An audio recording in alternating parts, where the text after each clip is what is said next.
bakka haqti injire bakka dhugaan injire qaroomin injiru namni sammuun isaa gidiraan guutame qaroo ta'uu danda'u ofillee fayyadu biyyallee fayyadu ameet amanama wanni qaroominni kan argamu sammuu dhugaa sammuu qulqulluu keessaa qaroominni baa beekumsi mad bakka haqti injire bareedummaan injiru jaamna bakka haqti injiraanne jagnummaan injiru jaan namni kan ofitti amantummaa qabaatu kan jagna ta'ee waan tokkotti xiyyeeffatee hojjetu kanii kaayoo dhaabbateefillee of kennuu danda'u sammuu qulqulluu fi bakka haqti jirtu ofitti amantummaan jira ma'ee xamanama bakka haqti jirtu tokkummaan jira ma'ee xamanama kanaafuu tokkummaa kan arbisu maal wal amantii dhabuu wal sobuu wal shakkuu sammuun dharaan guutame dhugaa sin argu rakkina sin argu fala sin argu kanaaf bakka haqti injire bakka dhugaan injire qaroomin injiru namni sammuun isaa gidiraan guutame qaroo ta'uu danda'u.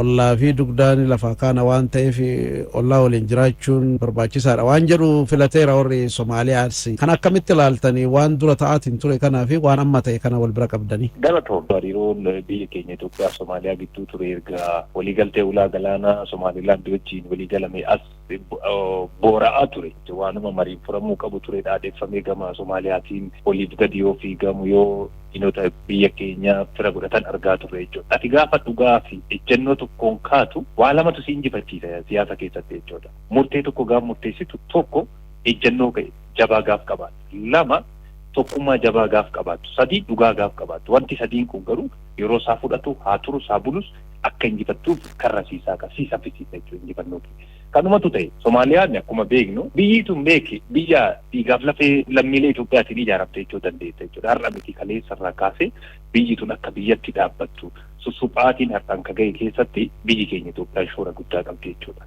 Haa ta'uti garuu Itoophiyaan waan biraan gaafanne bishaan bira taa'ee dheebochaa jira bishaan barbaada bishaan utuu natti dhiyoo jiru rakkadhe karaa naa kennaa jechuudha. Naa kennaan kunis kennaa karaa qulqulluun bilisaa otoo hin ta'in waan qabne waan hin qabneen fayyadamnaadha gaafii ta'e jechuudha. Gaafa sana immoo asii achi buddaaja'uudhaan ejjennoo dhabuudhaan wanti kun akka hin kennameef taasiste booda ammoo erga fiigdee olisuuf taalii gaduutti taalii maal jedhanii sanirra balali'aa olii reeffi allaatti lafuma akka jedhan san ta'e jechuudha dubbiin wanti dhageenya immoo waan utuu gaariidha utuu bareeda wanti ankaraa agrimentiin qabee dhufe waliigalteen ankaraa qabatee dhufe boodarra garuu karaan isaan baasu Itoophiyaa wajjin hojjechuu Itoophiyaa wajjin obboloomuu Itoophiyaa waliin ta'ee dhufuu kanumatu ta'e jechuudha. So kun waan guddaadha jechuudha.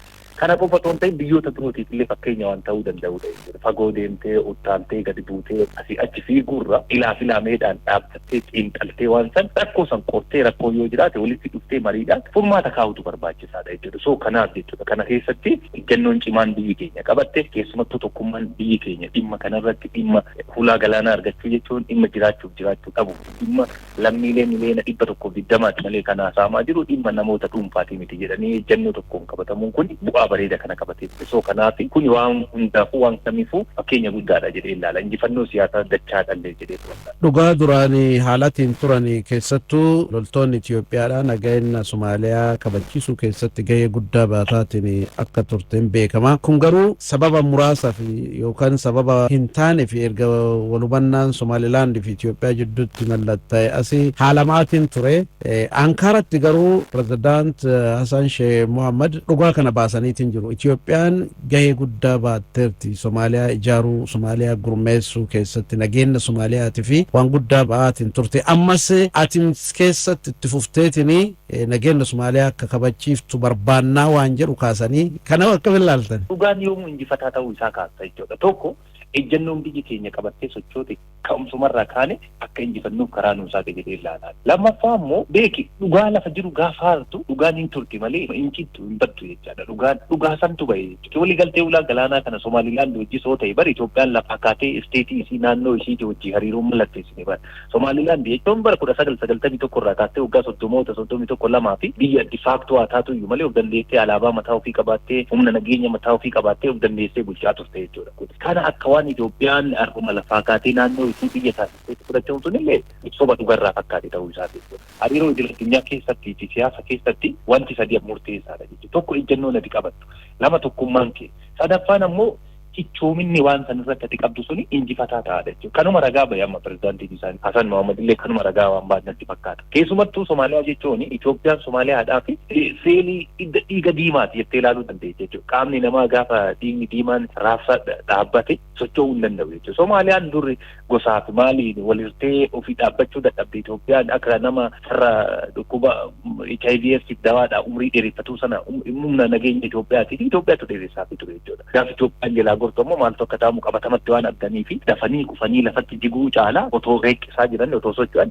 duudhan qabaadha jechuudha jechuudha. Afaan siyaasaatiin yoo dubbanne jechuudha. So kana qofa miti beeki warroota birootiifis fakkeenya gaarii ta'uu danda'a. Eertiriyaa mataa ishii dabalateeti biyyoota ollaa keenya jira hundaafuu fakkeenya ta'uu danda'a jechuudha wanti kun. So kanaafi kun matamti isaatu akka appreciate gochuu barbaada. Bilchina kun dogoggoruu miti dogoggora sanarraa baratanii deebi'uun mataan isaa bilchina waan ta'eef kun waan gaariidha jechuudha. Dhaabbatanii of ilaaluun maal keessa akka jiran wanti murteen fudhatan sun balaa akkamii qabatee akka isaaniitti dhufu biyya isaanii irratti lammiilee kanarratti akka ilaaluun mataan isaa murteessaadha jechuudha. Baay'ee Somaaliyaa fi Itoophiyaa bara wanti adda baasu daangaa qofa miti uummanni kun waa hedduu walitti hidhamee bara dhiigaa walitti hidhamiinsa qabaa amantii walitti hidhamiinsa qabaa hidda fuudhaaf heeruma walirraa fuudhee qabaa waliin jiraata bishaan tokko dhugaa marga tokko dheechifata uummata kana akkam gootee gargar baasuu dandeenya uummata kana diina walitti taasisuu jechuun biyyoota kana lamaan gidduutti abidda qabsiisuu jechuudha abidda gaaf qabsiistu ammoo abiddarraa namni fayyadamu baay'een jiru abiddi gaaf fayyadamtu nyaata fi bilcheessee si nyaachisu sana balaan isaa ammoo san dachaata jechuudha kanaaf ammoo abidda dhaamsaa qabatanii dhufuun kun dawaa qabatanii dhufuun kun waan gaarii fi waan dhibin Afrikaa maafuu waan haaraa fidaa jira jechuudha wantoonni kun beeki erguma kana qofa miti Pretoria Agreement irraa kaaseeti wanti kun akka lammaffaatti ilaalamaa jira beeki kanaaf beeki bilchinni siyaasaas wanti dura jedhamaa ture suni Afrikaa keessattuu gaafa Afrikaa kana tasgabbii fiduudhaa fi shoora olaanaa qabaata waan jedhutu natti mul'ata. Dhaamsa ministeerri muummeedhaa nu himachuudha fi asiif achi deematiin ooluun qabeenya qisaasessurraa gatta'aniitiin wajjin illee mari'atanii rakkoon akka furamu gochuun hin danda'ama waan jedhu dubbataniitiin turanii ministeerri muummee Itoophiyaa Dr. Abiy Ahmed Tibbawii isallee dhaga'innaa gorsa kanallee. Isa sin dhageeffate dhugaadha gorsichis dhaamsa guddaadha namoonni qabuu fi bifa baasii dhimma nageenya maal jedhaa biyyoota kaan irra fiiganii mana barumsaa elementarii takka otoo ijaaranii dhaloota bor Somaaliyaa ijaaree Afrikaa ijaaree addunyaa ijaaruu baasuun danda'ama. Teellaa fayyaa tokko otoo ijaaranii yaala lubbuu nama meeqa baraaruu danda'ama. Daandii asfaaltii kiiloomeetira 10 otoo ijaaranii bu'uuraalee misoomaa fi dinagdee keessatti kontribuushinii qabata. Sunis dhaamsa guddaadha. Haa ta'u garuu hunda dura inni qormaatilee keessaa isa mudate dandamachuu dadhabeeti. Naannolee ni beekta.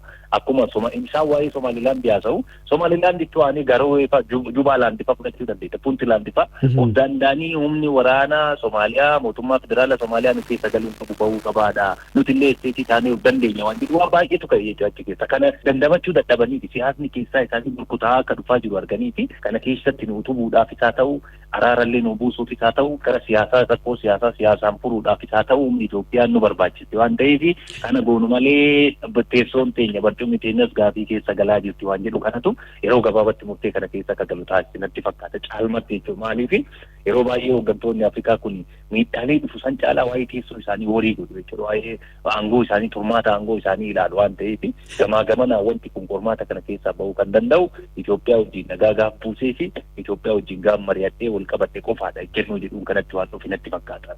Gaheen pirezidaantii Tarkii Rajib Tayyib Erdogan as keessatti akkamitti ilaaltan? Tarkii jechuun keessumattuu gaafa Afrikaa Somaaliyaa jechuun Turkii waan guddaadha. Somaaliyaa keessatti wantoota bu'uuraalee misoomaa baay'ee isaantu qabata naannoo galaana diimaa kanaan wal qabatee keessattuu amma boba'aa kana wal qabatee boba'aa jiddis jennu kanneen qabatee waa baay'eedha jechuudha. Isa qofa miti militarii beeziin isaaniillee Somaaliyaa keessa jira Turkii jechuudha. Turkiillee baay'ee beeki Itoophiyaaf Somaaliyaaf yaaddee otoo hin ta'in naashinaal intarestii fi faayidaa biyyaalessummaa ofii achitti kabachiifachuudhaaf jecha faayidaa biyyaalessummaa kana kabachiifachuu kan danda'u biyyoota lamaan kana yoo araarse qofaadha waan jedhu kaastee jechuudha. Turkii baay'ee abshaala isheen Itoophiyaas dhabuun barbaaddu Somaaliyaas dhabuun barbaaddu. Itoophiyaa dhabuu jechuun ammoo Turkiif Afrikaa guutuu dhabuu jechuudha. Somaaliyaa dhabuu jechuun ammoo humna beezii militarii humna waraanaa itti leenjistu akkasumas bu'aalee garaagaraa waan dhabduu fi kanaaf rakkoolee lamaan jiru kana akka isaan araaraman gochuu keessatti ifaajee guddaa gaggeessaa turanii haa ta'uuti bareedan nagaa kan jibbu seexana qofa waan ta'eef isaan faayidaa ofii naashinaal intarestii ofii giddugala isaa godhatanii iyyuu garuu sanumas bu'uura godhatanii nagaa kana buusuun mataan isaa waan galateeffamuu qabudha ilaala. Haa ta'uuti garuu baay'ee Turkii qofa otoo hin ta'in biyyoonni kamiyyuu gidduu kee galanii gaafa garaagarummaan yaadaa garaagarummaa wayii biyya lamaan gidduu biyya kamaa ta'u Laatiin Ameerikaa haa ta'u Afrikaa haa ta'u Eeshiyaa haa ta'u biyya kamittuu kan dhufanii fi faayidaa ofii waa keessaa hoo qabaatan malee isaan dantaa ofii ta'e wanni galchee miti jechuudha. Kun ammoo alkallattiidhaan lammiilee fi biyyoota kanaaf akkasumas qaxanaa naannoo kana jiru kanaaf nagaa buusa waan ta'eef ga'een isaanii waan salphatti ilaalamu miti waan gaariidha bu'aa gaarii buusan jedhee ilaala. Biyyoonni duraanii Hassan Sheikh Mohammed pirezidaantiin Somaaliyaadha irra naanna'aatiin ture Eritiriyaan, Ijipt kunniin hoo warra faallaa Itoophiyaadha dhaabbataatiin turanii biraa amma yoo inni deebi'u akkamtaa hireen jaraa maali? Ijiptii fi Eritiriyaa jechuun biyyoota otoo danda'ame Itoophiyaa keessatti nagaa booressuuf jechuudha. Haadha manaatiif abbaa warraa gidduus galanii piroojeektii mataa isaanii hojjechuu fi biyya duubatti hin jennedha. Haa ta'u garuu kan isaaniif waan siizinaali gara isaaniititti naasuu uuma rifaatuu uuma taphaa gannachiisaa jedhan sana waanuma reef Itoophiyaa barbadeessanii gaafa Afrikaa kanatti Somaaliyaadhaaf warqii dhaabanii Somaaliyaa addunyaa irratti goobana taasisan wayiitti fakkaachaa ture. Boodarra garuu namtichis abshaala ilaallateeti akka manguddummaa isaatti keessa ilaalee karaa isa baasu kanattu na baasa jedhe irraa dhufe jechuudha. Kanaaf isaaniifis dhaamsa guddaadha dhaabatanii otoo kan of ilaalan ta'e akkas jedhanii biyyoota wal nyaachisanii waan hin taane baasuu caala walumatti dhufanii garaagarummaa isaanii karaa siyaasaan furanii karaa qaxanaa naannoo gaafa Afrikaa kana Horn Afrikaa kana nagaaf tasgabbii uumanii wal wajjin jiraachumatu furmaata. Hojii isaanii sanarraa kan baratan yoo ta'e isaaniifis fakkeenya gaarii ta'uu danda'a. Hin baratan taanaan ammoo siyaasa kisaaraa uumaa bu'aan buusnee fi walii gadsiisuun ammoo yeroo isaanii qisaasessuurraa kanaaf miidhaan isaan qaqqabsiisanis bu'aan isaan buusanis waan jiraatu miti jedhee ilaala. Profeesar Gargaaraa fi kaadhimama PhD Mul'ata Huseen toora bilbilaa irratti argamtee yaada bal'aa nuu kennitee fi guddaa si galateeffannaa ulfaadhu. Ulfaadha. Aadaa Oromoo keessatti ilmoon namaa kun uumama hundaaf bakka kenna. Uumama hundaa dhageeffata. Uumama hundaa sirnaan ilaalaa nagahaan jiraataa jechuudha. Misooma inni jennu diinagdee inni jennu kun kana keessaa baha. Kana keessaa dhalataa jechuudha. Yoo uumamni hundi nagaa qabaatan kana gochuu beektaa seera raammoo raaratti jedhee raammoo ijaan mul'atuuf ijaan hin mul'anneefi seera tume. Seera mukaa mokkonnoo jedhee seera bosonaa fi bineensa bosona keessa jiraatu kan lafa keessa jiraatu dabalate seera dheedaareeraa jedhee yookiin seera maddaa margaa jedhe seera bishaanii fi waan bishaan keessa jiraatu kana hunda uumamaaf bakka waan kennuuf yoo kun hundi eegame misoomni jiraa jechuudha. Yoo kun hundi eegame diinagdeen jiraa jechuudha. Ilaalchi Oromoon diinagdeef qabu isa kana nama sadarkaadhaan qooduun hin jiru gadaa keessa nama gartuudhaan ka adda qoodu kun gadaa Oromoo keessa hin jiru beektaa. Warra olaanaa warra jiddugaleessa warra gadaanaa gabaabaa dheeraan yookiin warra akkasii gosa gadaantuu gosa olaantuu jechuun hin jiru. Namooma irratti ijaarame gadaan kun nama miti bineensa kaaniifuu jenne miti namooma irratti ijaarame waan ta'eef gadaa keessa wanni akkasii hin jiru jechuudha. Sirni burjaazii sirni akkasii kun gadaa Oromoo keessa aadaa Oromoo keessa hin jiru. Nama kamiiyyuu ta'e gosa kamiiyyuu ta'e biyya kamiiyyuu dhufe aadaaf duudhaa Oromoo kana barbaada jennaan lakkii ati gosa kanaa gosi kun gadaatti makamuu hin danda'u jedhee ofirraa hin deebisu. Sirriitti hubatamuu qaba.